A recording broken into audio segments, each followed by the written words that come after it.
শবে বরাত পালন করা কি বিদআত? শবে বরাত উপলক্ষে আনুষ্ঠানিকতা করা, সিন্নি দেওয়া, আপনার ওই যে আপনার কি হালুয়া বিতরণ করা।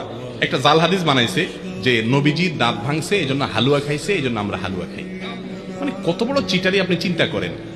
আপনার বাপের কথা কথা ঠ্যাং ভাঙছে এই জন্য উনি একটা ইয়া নিছে, কি বলে এগুলাকে, একটা লাঠি নিছে মনে করেন, লাঠি দিয়ে বেচারা ঠেঙে ঠেঙে হাঁটে, কারণ ঠ্যাং ভেঙে গেছে। এখন আপনি বাপের ছেলে বলতেছেন, উফ আমার বাপের শত্রুর সাথে লড়াই করতে গিয়া ঠ্যাং ভেঙে ফেলছে, অতএব বাপের প্রতি আমি ভালোবাসা প্রকাশ করতে গিয়ে আমার ভালা ঠ্যাঙে আমি একটা লাঠি নিয়ে খোঁড়াইতেছি।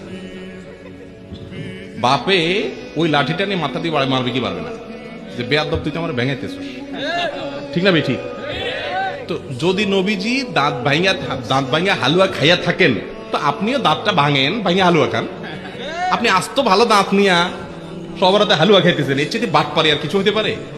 আর উহুদের যুদ্ধ কি শাবান মাসে হয়েছে? আপনি এটা কোথায় পাইছেন? এগুলা সবগুলা হলো এই হালুয়া ঘুরির জন্য আপনার মাসালা বানায় নেওয়া।